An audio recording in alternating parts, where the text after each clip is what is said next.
Part 10 of Finding the Love Between Them.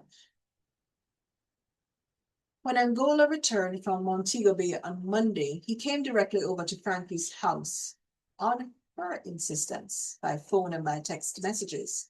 She had invited him to dinner and made sure that all her family would be home to welcome her guest.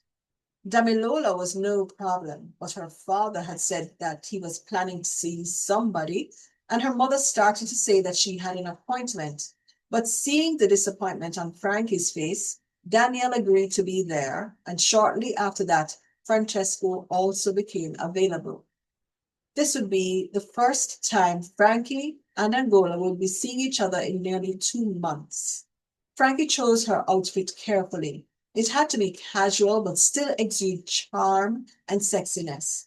She selected a sleeveless, long maxi cotton dress with an elastic smocking bodice. It was yellow with a butterfly pattern. The elastic showed up her bust line and narrow waist and toned arms and back. She wore sandals with jewel-like decorations. Her weave was piled on her head in a bun.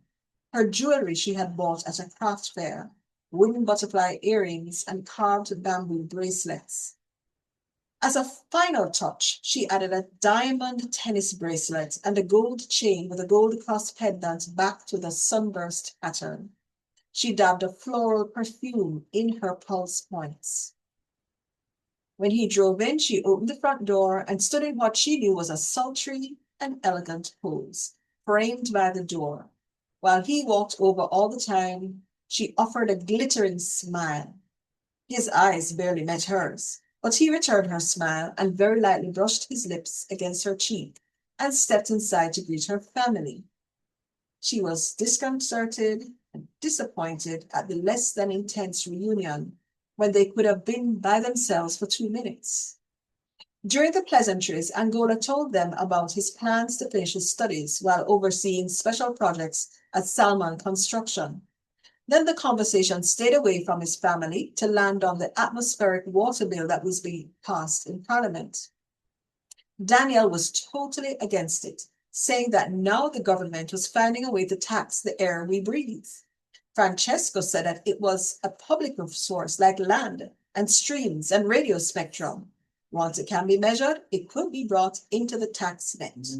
Angola was concerned that the technical examinations had not been thorough enough. Jamaica had underground water in one area, which became available as atmospheric water elsewhere. Frankie allowed the conversation to wash over her and liked how well Angola fitted in at her family's dinner table. Danielle offered the grace, and they served themselves and dined by the poolside. Angola said everything looked and smelled wonderful and enjoyed his meal, but refused offers of wine or strong drink. Frankie felt a twinge of disappointment as she had a vision of them on her bedroom balcony sipping wine as they watched the sunset. The family watched a live football game after dinner. The game broke, and advertisements for carnival packages came on. Damilola touched her mother's shoulder, a cue for her mother to say, "No, you are not old enough." "But they have a t-shirt costume in the same band that Frankie is in." There was silence. Frankie instinctively knew that based on the expense of participating in Carnival and the amount of time spent going from event to event happening in the early hours of the morning, this should have been an item for natural discussion with Angola. But she told herself that she wanted to tell him face to face, not by text, and unfortunately, not in this family setting. "I had to wait until I finished school to have my first full carnival season, Damilola, so you can wait until after high school, t-shirt band or not." Frankie hoped that her voice was light and carefree. Angola did not say anything, and no one else did, and the moment passed. During halftime, Angola excused himself, saying that he had some work to focus on. He raised his hands and did a little bow to say goodnight to all, and then excused himself.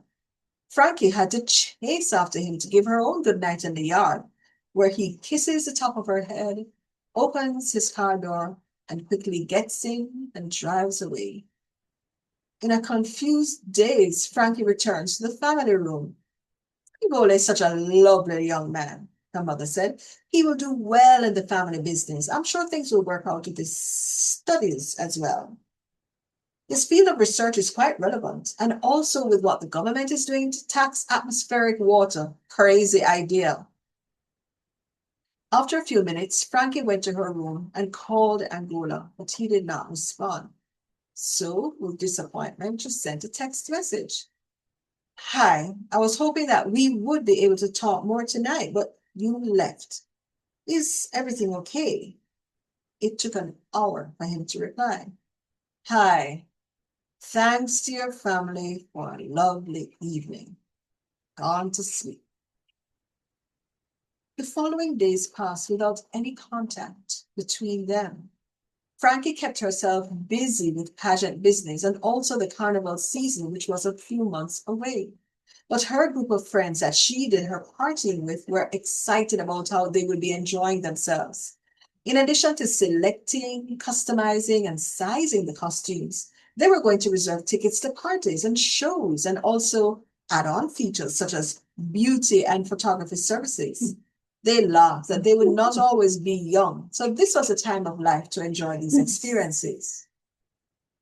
While waiting at the pageant office to be picked up by while waiting at the pageant office to be picked up, Celine, her pageant partner, nudged her. Celine's beauty was sculptural, very finely drawn.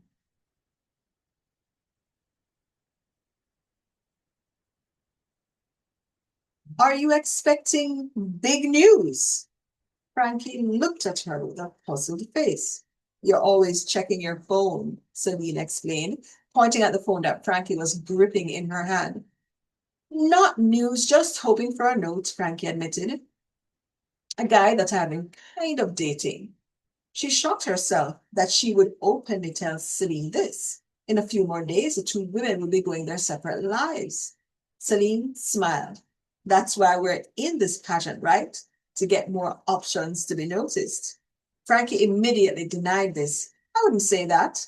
I'm actually here to have some fun before I have to settle into adulting.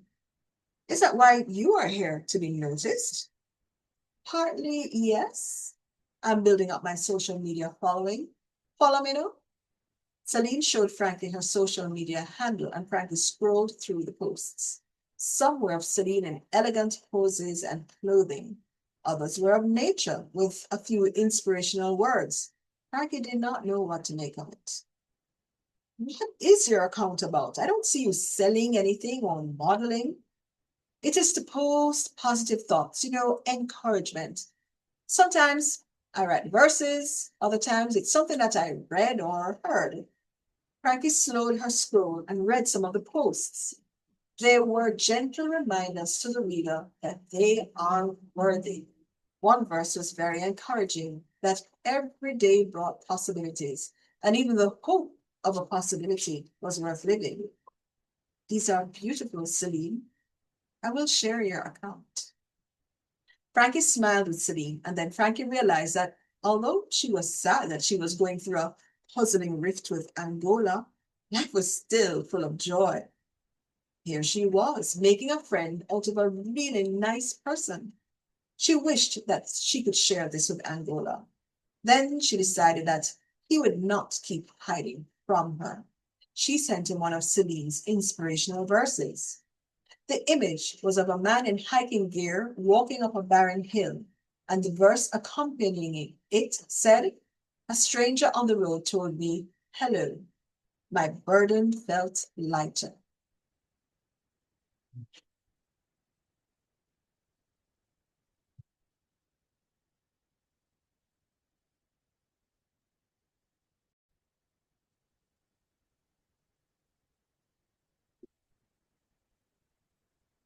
This is part 9 of Finding the Love Between Them. At 5 a.m., Frankie was in the gym with the other 8 contestants, sweating under the unyielding but careful instruction of the pageant trainers. Each contestant had a physical goal to attain in 1 month ahead of the coronation event.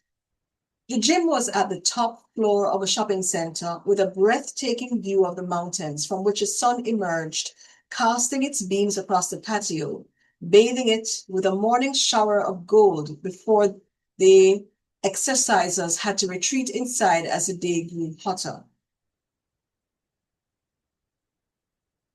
When the beauties came in, there were already sounds of commitment to body development and fitness. Metal clicked as weight stacks pumped against the tension of muscles in the deltoid or biceps areas, or for those who were doing leg day, the hamstring or calf groups. Different rhythms of steps were underway on the treadmills. Sweat pervaded the air. Someone was at the mirror, this vest lifted, checking the progress of abdominals. For Frankie, she enjoyed the sessions that included soca aerobics because the uplifting, joyous music relaxed her, almost making up for the drudgery of spinning and Pilates and leg day training and weight training. 1 month to attain the results set down on paper. On the ride down to the gym, she would check in with Angola. Hi, it's spinning first today. I'm going to stand as much as I can because those seats hurt my butt. He sent a smiling emoji of a sun. Did you remember your water bottle? I did, LOL. This morning, we will have a session with a mindfulness coach. It sounds like group therapy. Is it this afternoon that you meet your external academic supervisor, the seismic expert? This morning, and if that goes well, as it should, then I'm all clear to return. If not, then I will be living in a hotel. Well, send me the airway bill so that I can clear your things that are on the way. Oh, one of my sisters is taking care of that. Okay, no, really, that's not your responsibility, but thanks for offering. Okay, I'm at the gym now. Later. And he sent her an emoticon with a hugging a heart. It thrilled Frankie when he sent her the emoji hugging the heart. It made her feel that he was hugging the one whom he loved. She returned the emoji and left the conversation there. By lunchtime, they were texting again. Hi, leaving home now for the pageant office. They added another assignment. We will be visiting Parliament. How did the meeting go? Still in the meeting, TTYL. The mindfulness coach was a new role within the pageant system to help the contestants to be prepared for being thrust into public eye, which was a new experience for most of them. The coach was a middle-aged woman who introduced herself as Sister Bell, a clergywoman. She invited them to explore how the pageant experience was having an impact on them. Did they feel that they were making progress in meeting their personal goals? Immediately, all affirmed in a happy chime that they were pushing themselves beyond their comfort levels and were seeing improvements in physical fitness, socialization skills, making valuable connections, and learning how to put together a viable project. Sister Bell then asked if the experience had an impact on their relationships with loved ones. Most responded that their biggest supporters were their loved ones, parents and siblings and friends and co-workers. Others added that the pageant was a way to rebel against barriers and setbacks, and the participation was a form of independence. She asked them how they were managing the newfound fame, and the stories varied. They concluded that fame was a two-edged sword that they had sought and they had to learn how to live with as they could not manage it. In addition to receiving compliments, they found that the public was pitting them against each other. They had been taking advice not to read social media posts about themselves, as their egos may be broken or become overinflated. I have homework for you, Miss Bell said. When you are in your private prayer time, which you should practice frequently, ask yourself, what is beautiful about me? Ask it in as many dimensions as you can. The answer is important. Write it down and date it. And if something else comes to you, write that down and date it. Let us pray. Frankie automatically closed her eyes and focused on the quietly firm words of Miss Bell, who prayed for forgiveness of all their sins and that the contestants would experience joy as they fulfilled their personal missions while they progressed through the stages of the pageant. Frankie heard sniffles, and when she opened her eyes, she thought that one or two of the contestants were wiping away tears. Hers were misted over too, not with sadness, but from the emotional intensity brought on by self-reflection. The final assignment for the day was to participate in a parliamentary sitting of the House of Representatives as a visitor of the House. The members were debating an amendment to the Water Resources Act to allow for nationalization of air so that atmospheric water harvesting operations could be brought in as a source of tax revenue.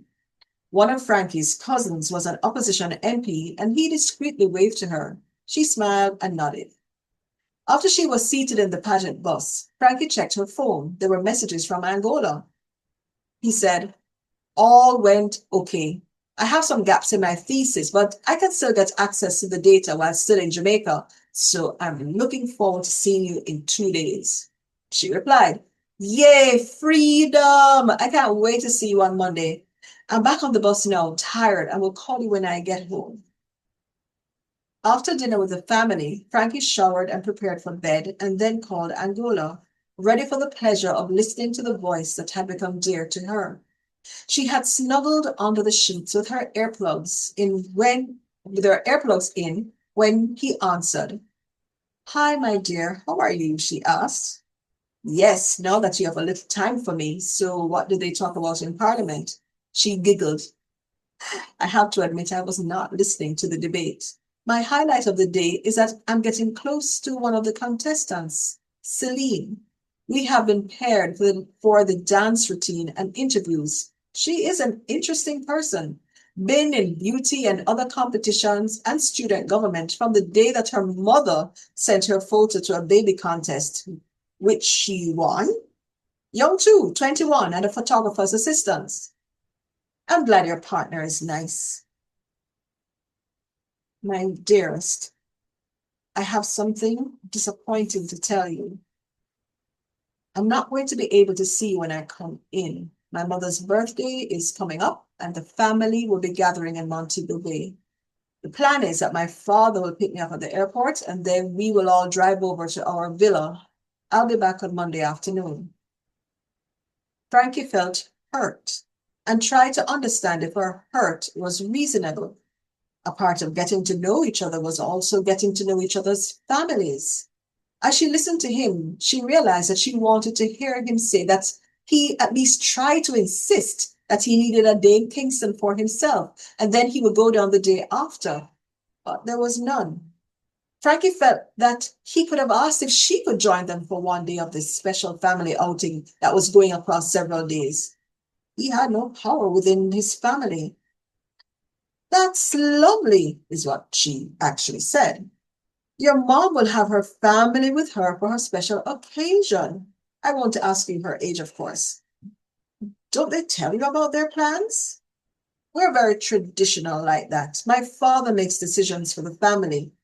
But this will change as I grow in the role. Only one person has independence in a family business, the head of the family, she said. Once you work in a family business, a business that the family controls, you are owned by the family, which is why Alona started her own business by herself and is trying to stay independent. I don't want to get sucked into it either. In his Florida apartment across the Gulf of America, Angola thought about her words with some embarrassment. It was true. Could he find another way? You're correct, Frankie, but we lived with the benefits of that lifestyle also. It's a trade-off. You mean like slavery is a choice? She said flippantly, and then immediately regretted it. She was acting out her disappointment at not being able to see him the day he landed and that she was not invited to his family gathering. An awkward few moments of silence passed. She wanted to hear him rail against being forced by his family and coming up with a scheme to include her. He wanted to hear her patience with the situation and what he would have, and that he would have to earn his authority within the company. She broke the silence. I'd love to visit your mother and give her a small gift when you come back. Would that be okay? I'm sure she would. I'll tell her so that she can make the time. So I won't see you for another week, Frankie sighed, feeling a rising dejection tinged with rejection. I'll be thinking of you the whole time, he said, especially how you would look on the beach in your pageant swimwear. I did not think that you noticed, she tinkled. What color was it again? And together they laughed.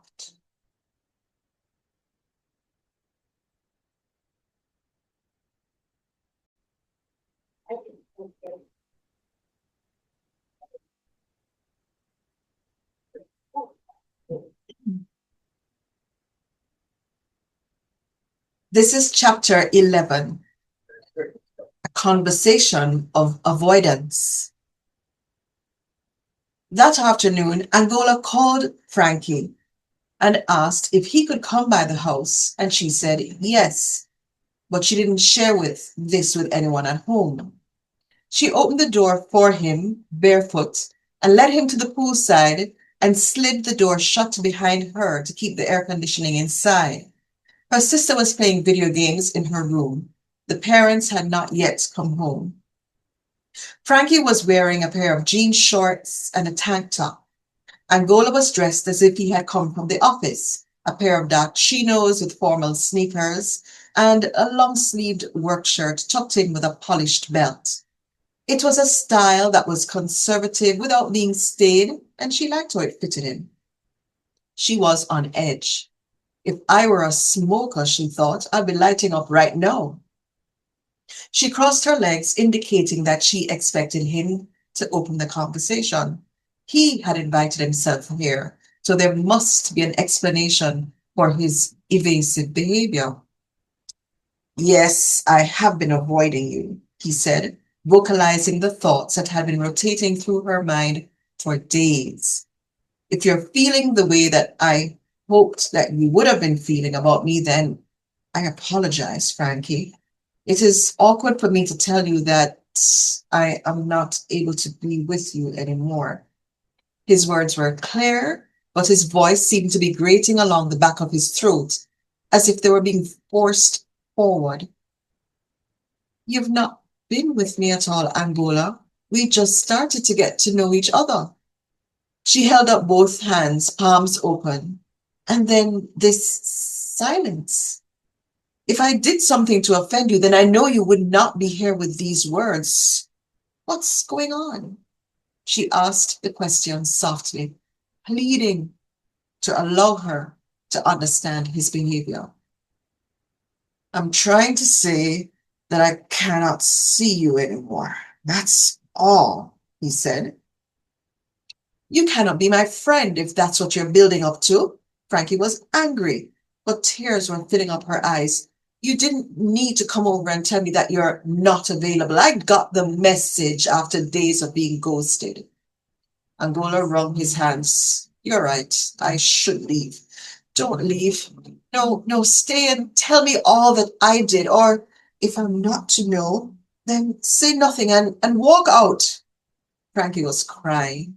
Angola got up and let himself out of the house. It was disastrously over.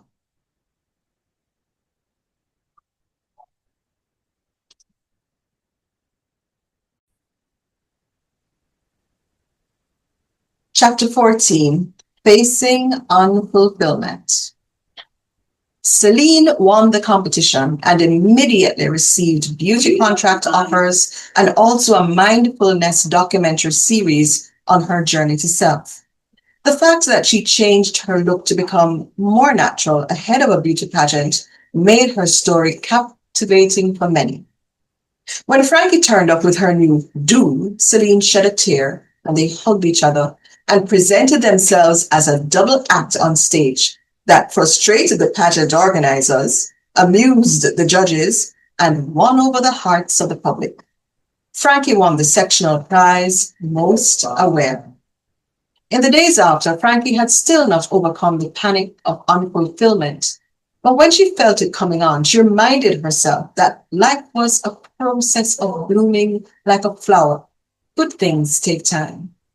She put her effort into helping Alona build her business, and her father had taken to asking her to accompany him on business trips as his personal assistant.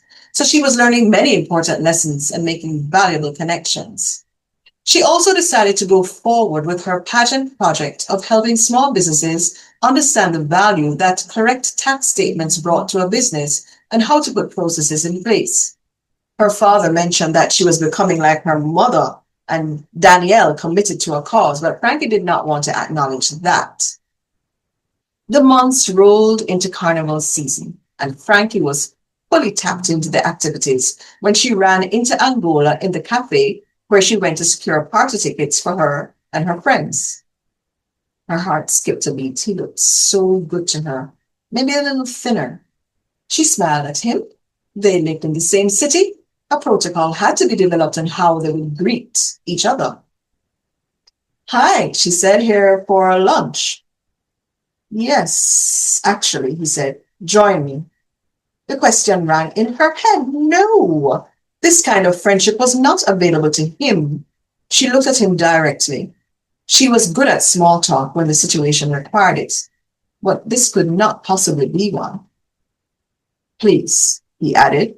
He took a half step closer to her. His physical presence commanded her attention, but it was not threatening. Okay, she said, I'll have a bottle of water. Where are you sitting? You choose a seat. A cafe is a very public place. Tables are close together. She sat at the one closest to her, and he came back with her water. I'm happy to see you, he said. Her heart burst forth with emotion. This was not going to be a polite exchange. Thanks, Angola. I hear you're getting married. Since we're talking, I thought I would bring that up. Angola looked around to see if other diners had heard her, but between the chatter, the background music, the noise of cutlery, no one was paying them any mind. It's off. It did not work out. The young lady wanted out. So hasn't your family ordered you to win her back, or are they recruiting a suitable replacement? What has been in my mind is how I'm going to win you back, he snapped. The tension of holding himself in check got the better of him. That moment, I'm interested in you. You energize me. You delight me. He took hold of his emotions, realizing that he could not turn back the clock to the innocence of their first meetings. But at this time, he had to come clean so that he could repair and rebuild his relationship with Frankie. Yes, I am that son who wants to make his mother proud and happy. But I've also told them that what they did will never be repeated. I would walk away from the company with nothing. I told them, and they seemed to believe me. Frankie was wondering if she was in one of her many dreams where he did come back for her. In her fantasies, he was in a chariot like Ben-Hur and paused only to whisk her into his chariot, and she held his waist as they rode off together. Angola seemed to have a lot of pent-up emotions, and he was emptying them out right there. I didn't want to insult you by calling, expecting that you would drop everything and pick up from where we were as if I'd never abandoned you. I was actually considering bringing in a third person like your sister or Alona and have them plead for me. Frankie giggled at that, and he laughed along with her. Their dark eyes met, and it was as if they were sitting under the moonlight on Gunboat Beach, reggae music gently playing as the surf lapped the sandy shore. Meeting you like this today, Frankie, is a divine intervention. Do I have a chance? I haven't changed, Frankie said. I'm never going to be acceptable to your family. How are you going to deal with that? What matters to me is if I am acceptable to you, he said. He bravely reached out for her hands, risking his dignity and his heart to see if she would pull back. She did not. Frankie allowed him to clasp her hands in his, and she continued to float in the warm, dark pools that were his eyes. If you say yes to me, Frankie, I will fight to keep you. I will pray like you do. I don't socialize in your way. I do not like soca, and carnival is problematic. But I love your bravery, your generosity, and yes, your okay, never. Frankie was silently overjoyed, and her face glowed as her cheeks became warmed by a rush of hot blood. Angola was free to be with her, and she was free to be with him. As the server waited patiently to place the soup on the table, she squeezed Angola's hand and smiled. Angola said, "Tomorrow, I would like you to come over to my house so I can show you my rock collection." Your famous rock collection. And will your family be there? Yes, I want them to meet the woman whom I love. The end.